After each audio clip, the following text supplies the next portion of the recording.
Well, hello everyone. This is attorney Tabitha Marsh, and I'm extremely excited to be participating in the Mamas Making Moves Summit that is taking place online with the Courageous Woman magazine. It's certainly my honor and privilege to be able to participate in such a movement as this that is very uplifting and encouraging to the women and others in our community.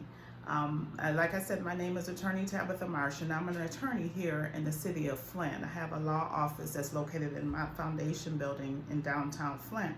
My office has been incorporated since 2008, and I've practiced law in this community for about a little over 15 years now, and I've been a part of the Genesee County legal community for a little closer to 16 years because I clerked for a couple of the judges in the Genesee County Circuit Court. I served as their judicial advisory assistants. And my law practice primarily focuses at this stage on criminal law and family law. And over the course of my career, I've practiced law in several different arenas, from doing a little bit of appellate work, civil cases, landlord-tenant cases, probate matter cases, and over the past several years, I've specialized in the areas of criminal law and family law. And so one of the things that I want to talk about is justice, the issue of justice. My husband and I have a 10-year-old son, and his name is Justice. And we named him that because we want his life to be a statement. We want his life to be a reflection of who we are. And some of the things that are very passionate to us is the issue of justice. Over the past week or so, there have been a lot of injustices suffered by people nationwide that have really gripped our hearts from if we go back about a month or so, or a few months or so, you've got the Ahmaud Arbery situation, and then now more recently you have the situation with George Floyd, and from the Central Park incident, from what happened recently in Washtenaw County, there's a lot of injustices that are taking place, and it's really a reflection of what's been going on in the dark. A lot of the things that have been taking place for years is now more visible to us because of social media and iPhones that have the or cellular phones that have the capability of recording things.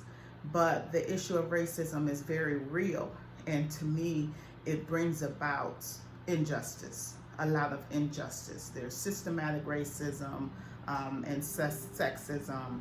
There's systematic discrimination, and then in other instances, just outright blunt racism.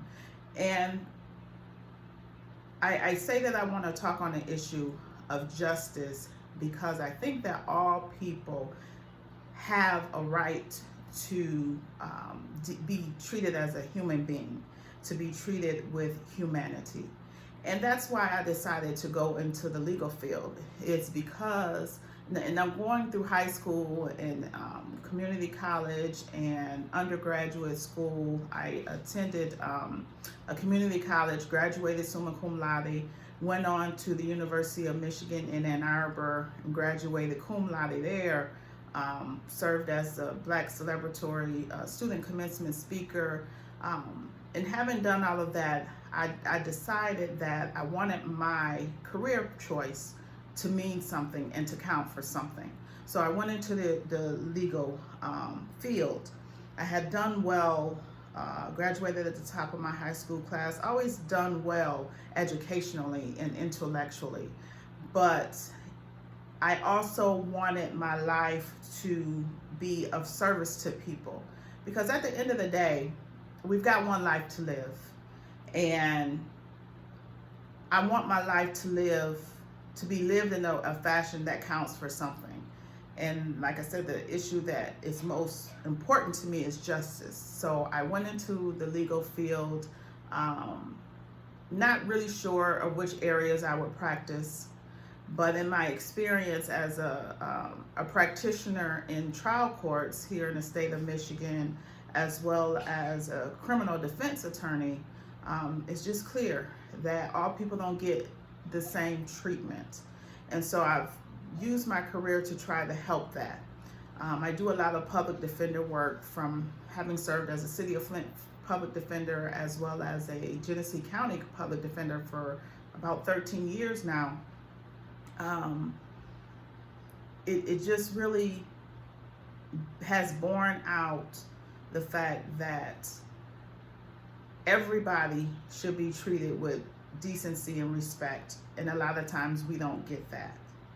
So as I move forward in my career choices and what I decide to do with my life, I've made a decision to run for judge.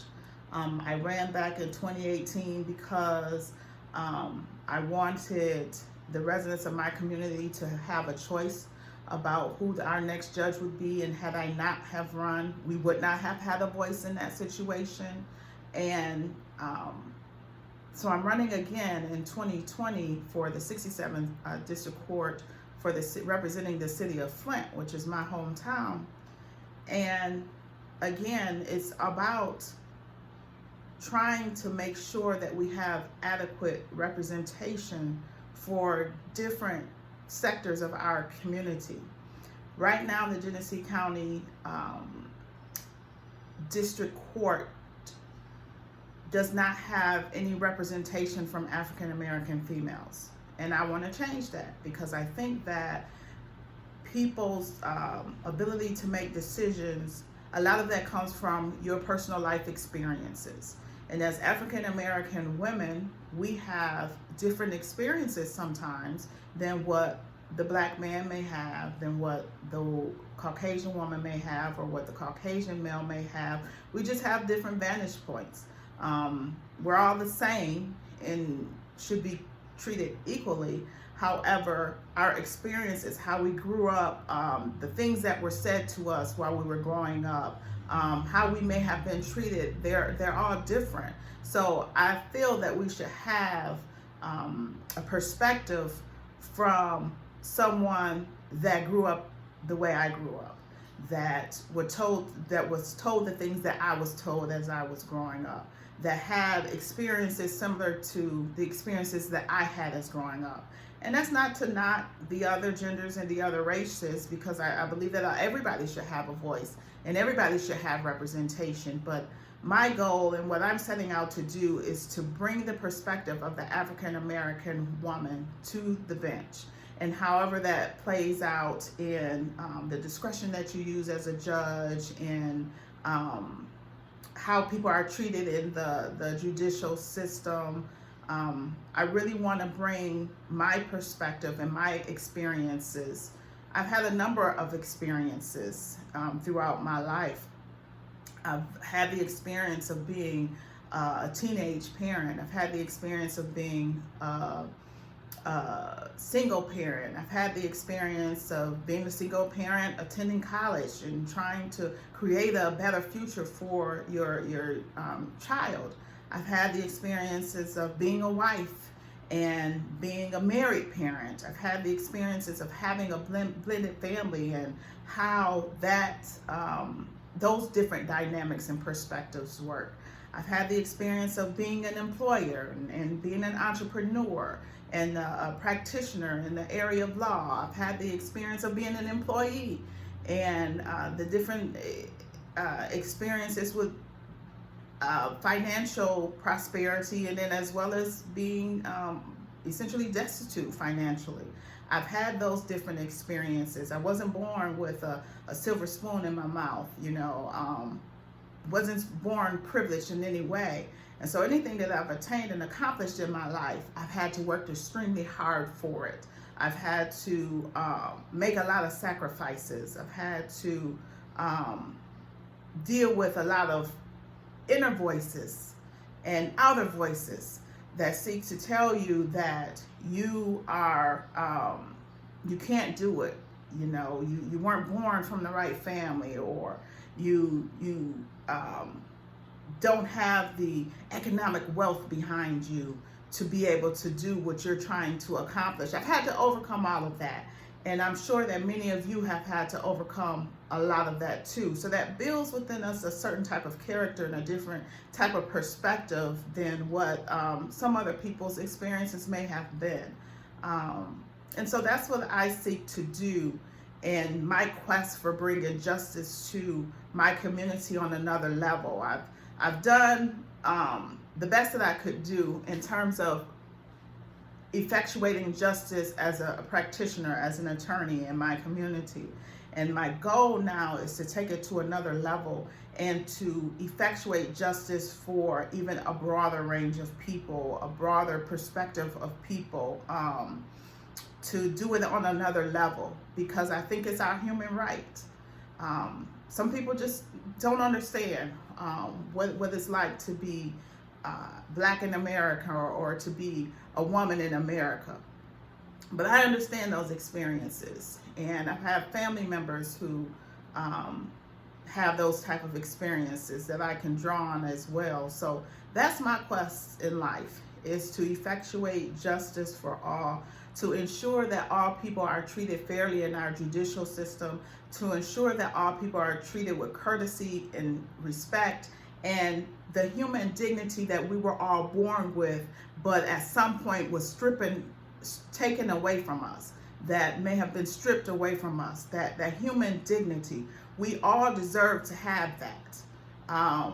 We were born with that right. At the end of the day, we all bleed red. We all put our pants on one leg at a time.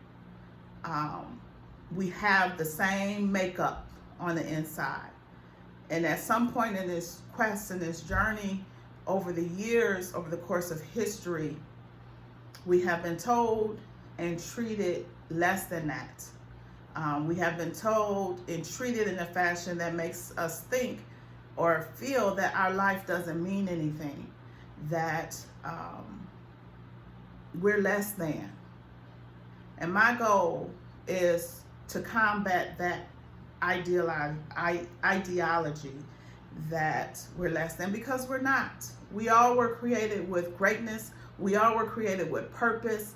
We may have had different experiences in life, but everybody deserves to be treated with dignity and respect. And that's what I hope to accomplish in this journey that I am on. If you like to follow me, I'm on Facebook, Instagram, LinkedIn, YouTube, and Twitter at Marsh for Judge. That's MARSH, the number 4, Judge, Marsh for Judge. My law office website is www.tmarshlaw.com. Again, that's www.tmarshlaw.com. I'd love to connect with you, follow you, you follow me. Let's do this together. We're experiencing extremely tumultuous times right now. It's just absolutely unbelievable. Things that we never would have imagined. But the good thing about it is, I think it's bringing out the creativity in each of us. I think that it's bringing out our ability to strategize and be strategic and find other ways of connecting with one another. I mean, the way that people have been so innovative during this time of the pandemic has been amazing to me.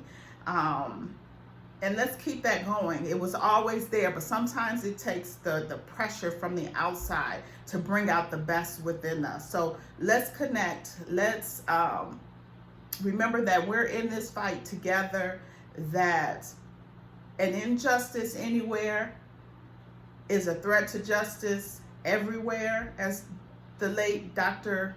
Martin Luther King has said. So if injustice is happening across the country, it's not too long before that same injustice can be found at your doorstep. So we have to reach out to one another and be concerned about one another and help one another through this difficult time that we're dealing with. As if the Flint water crisis wasn't enough, as if the coronavirus wasn't enough, the racial injustices that are happening is taking things to another level. But we can get through this. We can do it together. Thanks for listening. Bye-bye.